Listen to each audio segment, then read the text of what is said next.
कभी आपने सोचा है कि मृत्यु को भी मात देने वाला कोई मानव हो सकता है?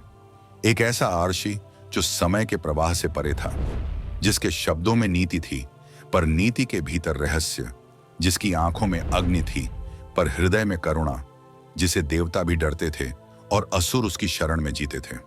वो थे महर्षि शुक्राचार्य।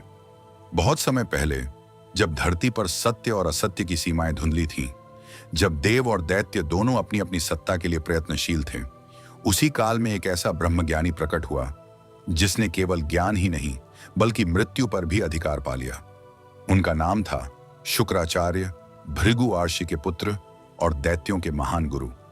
कहते हैं, जब ब्रह्मा ने सृष्टि की रचना की तो उन्होंने दो मार्ग बनाए, एक देवताओं का जहां धर्म, संयम और शांति थी, दूसरा असुरों का जहां शक्ति, इच्छा और प्रतिशोध था। और इन दोनों के बीच एक संतुलन चाहिए था जो न केवल युद्ध को रोके बल्कि उसे समझे। वो संतुलन लेकर आए शुक्राचार्य। बचपन से ही वे असाधारण थे। उनका मन संसार से नहीं, सत्य से जुड़ा था। उन्होंने ब्रह्मा से लेकर शंकर तक अनेक देवताओं की साधना की, कठोर तप किए और विद्या के सागर में डूब गए। पर एक दिन ऐसा आया जब देवताओं ने उनके पिता भृगु आर्षि का अपमान किया। शुक्राचार्य ने देखा कि धर्म के नाम पर अधर्म छिपा था और उस दिन उन्होंने निश्चय किया कि वे उस पक्ष के गुरु बनेंगे जिसे सदा अधर्मी कहा गया। वे बनेंगे असुरों के मार्गदर्शक। देवताओं के गुरु थे बृहस्पति, ज्ञान के प्रतीक। लेकिन जब शुक्राचार्य ने असुरों का मार्गदर्शन शुरू किया तो सृष्टि में एक नया संतुलन बन गया। देवों के पास शक्ति थी पर शुक्राचार्य के पास रणनीति थी। देवों के पास वरदान थे पर असुरों के पास शुक्र की विद्या। वे न केवल आचार्य थे बल्कि एक राजनीतिक दूरदर्शी, एक दार्शनिक और नीति शास्त्रकार भी थे। उनकी रचनाएं शुक्र नीति आज भी शासन और कूटनीति की अमूल्य ग्रंथ मानी जाती हैं। लेकिन उनकी सबसे बड़ी पहचान बनी मृत संजीवनी विद्या। कहते हैं, एक समय असुर बार बार देवताओं से हार रहे थे। उनका रक्त बहता, उनके शव धरती पर गिरते और देवता विजयी होकर हंसते। तब शुक्राचार्य ने निश्चय किया कि वे ऐसी विद्या प्राप्त करेंगे जो स्वयं मृत्यु को भी हरा दे। उन्होंने किया भगवान शिव का कठोर तप।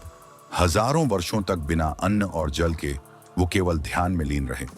अंततः शिव प्रकट हुए और बोले, शुक्र, तुम्हारा तप अमोघ है, मांगो, क्या वर चाहिए?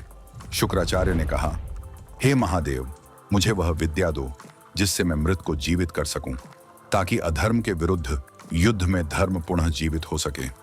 शिव मुस्कुराए, शुक्र, यह विद्या अत्यंत दुर्लभ है। इससे तुम मृत्यु पर अधिकार पाओगे, पर इसके दुरुपयोग से सृष्टि कांप उठेगी। शुक्राचार्य ने वचन दिया, मैं इसका उपयोग केवल धर्म और संतुलन के लिए करूंगा। और तब शिव ने उन्हें दी मृत संजीवनी विद्या। वो दिन था जब पहली बार किसी मानव ने मृत्यु को भी परास्त कर दिया। उस दिन के बाद जब भी असुर युद्ध में मारे जाते, शुक्राचार्य अपने तप की अग्नि से उन्हें पुनर्जीवित कर देते।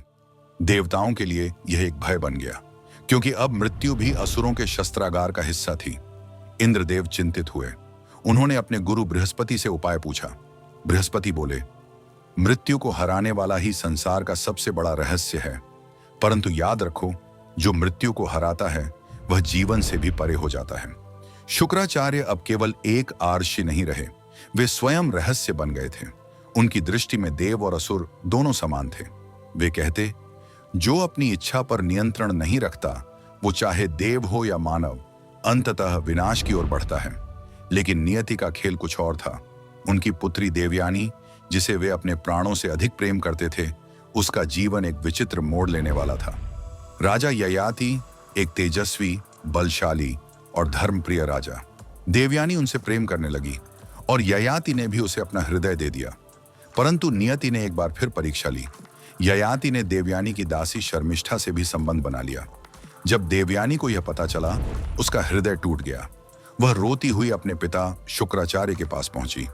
शुक्राचार्य ने अपनी बेटी की आंखों में दर्द देखा और फिर उनकी आंखों में अग्नि जल उठी। उन्होंने शाप दिया, ययाति, तू युवा होकर भी वृद्ध होगा, तेरी देह तुझे स्वयं त्याग देगी। और एक ही क्षण में राजा ययाति वृद्ध हो गए। यह घटना न केवल एक शाप थी बल्कि एक संकेत कि शक्ति और नीति के इस ब्रह्मज्ञानी के हृदय में भी भावनाएं थीं। शुक्राचार्य का जीवन विरोधाभासों से भरा था। वे दैत्यों के गुरु थे, पर उनका ज्ञान देवताओं को भी प्रेरित करता था। उन्होंने सिखाया कि धर्म केवल प्रार्थना नहीं, कर्म भी है। उन्होंने कहा, राजा को केवल न्यायप्रिय नहीं, बुद्धिमान भी होना चाहिए। जो दूसरों की दृष्टि से संसार को देखता है, वही सच्चा ज्ञानी है। कहते हैं, एक बार देवताओं ने उनकी विद्या को समझने के लिए कच्छ नामक ब्रह्मपुत्र को असुरों के बीच भेजा। कच्छ बृहस्पति का पुत्र था। वह शुक्राचार्य से मृत संजीवनी विद्या सीखने आया, लेकिन असुरों को यह पसंद नहीं आया। उन्होंने कच्छ को मार डाला। शुक्राचार्य ने विद्या से उसे जीवित किया। असुरों ने फिर मारा। इस बार उसकी राख पीकर स्वयं शुक्राचार्य को निगलवा दी, परंतु शुक्राचार्य ने भीतर से ही कच्छ को जीवित किया, और जब वह बाहर निकला तो स्वयं महर्षि भी घायल हुए। यह प्रसंग दिखाता है कि शुक्राचार्य के लिए ज्ञान सीमाओं से परे था। वे जीवन और मृत्यु दोनों को समझ चुके थे। समय बीतता गया। देवता और असुर अपने अपने युद्धों में लगे रहे, पर शुक्राचार्य धीरे धीरे संसार से विरक्त होने लगे। उन्होंने देख लिया था कि चाहे देवता हों या दैत्य, हर कोई शक्ति की भूख में अंधा हो चुका है। उन्होंने संसार से दूर एकांत साधना प्रारंभ की। कहते हैं, आज भी वे अपनी तपस्या में लीन हैं, कहीं शुक्र ग्रह पर, जहां से वे संपूर्ण सृष्टि की ऊर्जा का संतुलन बनाए रखते हैं। शुक्राचार्य हमें यह सिखाते हैं कि सच्चा ज्ञान केवल मंत्रों या ग्रंथों में नहीं, बल्कि अनुभव और करुणा में है। उन्होंने हमें बताया, धर्म और अधर्म केवल दो पक्ष नहीं, बल्कि एक ही सत्य के दो स्वरूप हैं। वे न केवल मृत्यु को हराने वाले आर्षि थे, बल्कि जीवन को समझने वाले ज्ञानी भी थे। उनकी नीतियां आज भी हमें सिखाती हैं कि बुद्धि बिना करुणा अधूरी है और शक्ति बिना विवेक विनाश है। कहते हैं, जब रात्रि में शुक्र तारा चमकता है तो वो केवल एक ग्रह नहीं, बल्कि महर्षि शुक्राचार्य की चेतना है, जो आज भी ब्रह्मांड के हर कोने से सत्य और नीति की ज्योति बिखेर रही है। अगर यह कथा आपके भीतर भी कोई प्रश्न जगा गई हो, तो उसे अपने मन में रखिए, क्योंकि कुछ रहस्य शब्दों से नहीं, बस अनुभवों से समझे जा सकते हैं। अगर आपको यह कथा पसंद आई हो तो इसे अपने दोस्तों तक जरूर पहुंचाएं।